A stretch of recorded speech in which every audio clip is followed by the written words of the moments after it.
நாம் இதே முறையில் செய்தோம் என்றால் உதிரி உதிரியாக அருமையாக வரும்.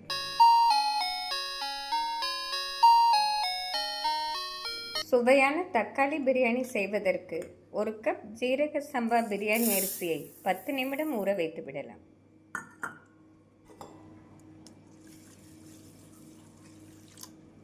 தக்காளி பிரியாணி செய்வதற்கு 3 பழுத்த தக்காளி, 1 பெரிய வெங்காயம், 2 பச்சை மிளகாய் நறுக்கி எடுத்து விடலாம். ஃப்ரெண்ட்ஸ், வெங்காயம், தக்காளி, மிளகாயை இந்தளவு பொடியாக நறுக்கி எடுத்து விடலாம். அரிசி 10 நிமிடம் நன்றாக ஊறி வந்துவிட்டது. நாம் தக்காளி பிரியாணி செய்து விடலாம். தக்காளி பிரியாணி செய்வதற்கு குக்கரில் 4 ஸ்பூன் நெய் சேர்த்து விடலாம். நெய்யுடன் 2 ஸ்பூன் எண்ணெய் சேர்த்து விடலாம். நெய் சூடானதும் பிரியாணி இலை, நட்சத்திரப்பூ, பட்டை, கிராம்பு, ஏலக்காய் சேர்த்து விடலாம். 1/2 ஸ்பூன் சோம்பு சேர்த்து விடலாம். நன்றாக பொரியவும் நறுக்கிய வெங்காயத்தை சேர்த்து விடலாம். வெங்காயம் சேர்த்த பின் பச்சை மிளகாய் சேர்த்து விடலாம். வெங்காயம் 1 நிமிடம் வதங்கவும் 1 ஸ்பூன் இஞ்சி பூண்டு விழுது சேர்த்து விடலாம்.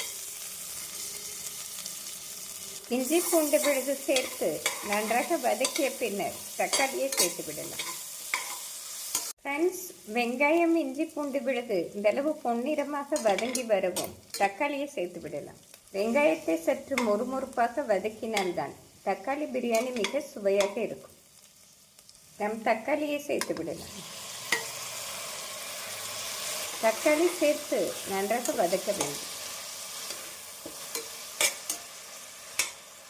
ஃப்ரெண்ட்ஸ், தக்காளி இந்த அளவு மசிந்து வரவும் மசாலாக்களை சேர்த்து விடலாம். 1 ஸ்பூன் மஞ்சள் பொடி, 1/2 ஸ்பூன் தனி வத்தல் பொடி, 1/2 ஸ்பூன் குழம்பு மசால் பொடி, 1/2 ஸ்பூன் கரம் மசாலா பொடி. நாம் 2 பச்சை மிளகாய் சேர்த்ததால் இந்தளவு மசாலாக்களே சரியாக வரும்.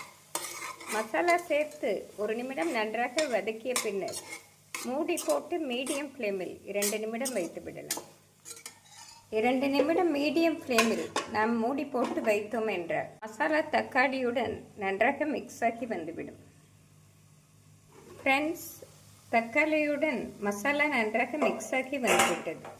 நாம் ஒரு முறை நன்றாக மிக்ஸ் செய்து இதனுடன் 1/4 கப் தயிர் சேர்த்து விடலாம். தயிர் சேர்ப்பதால் தக்காளி பிரியாணி மிக சுவையாக இருக்கும். நாம் தயிர் சேர்த்து ஒரு முறை மிக்ஸ் செய்து பிரியாணி அரிசியை சேர்த்து விடலாம். தயிர் சேர்த்து இந்தளவு நன்றாக மிக்ஸ் செய்த பின் பிரியாணி அரிசியை சேர்த்து விடலாம். பிரியாணி அரிசி சேர்த்து தக்காளியுடன் நன்றாக கலந்த பின் தேவையான அளவு தண்ணீர் சேர்த்து விடலாம். இதளவு நன்றாக அரிசி மிக்ஸ் ஆன பின் 1/4 கப் தண்ணீர் சேர்த்து விடலாம். 1 கப் அரிசிக்கு 1/4 கப் தண்ணீர் சரியாக வரும்.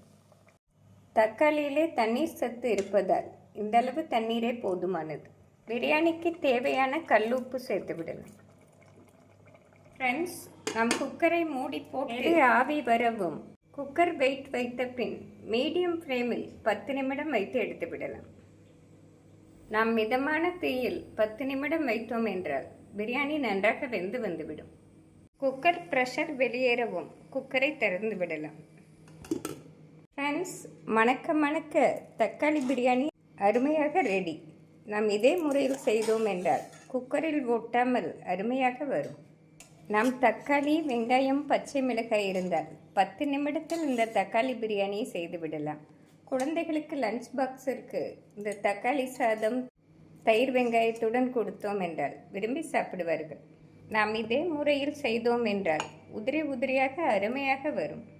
நாம் ஜீரக சம்பா பிரியாணி அரிசியில் செய்வதால் தக்காளி சாதம் மிக சுவையாக இருக்கும். இதற்கு சைட் டிஷ்ஷாக தயிர் வெங்காயம் வைத்து சாப்பிட்ட மிக அருமையாக இருக்கும். இந்த சுவையான தக்காளி பிரியாணியுடன் சிக்கன் 65 சைட் டிஷ்ஷாக வைத்து கொடுத்தாலும் வீட்டில் உள்ள அனைவரும் விரும்பி சாப்பிடுவார்கள். ஃப்ரெண்ட்ஸ், மிக விரைவாக செய்யக்கூடிய இந்த சுவையான தக்காளி பிரியாணியை செய்து பார்த்து எப்படி இருக்கிறது என்று கூறுங்கள். Thank you friends.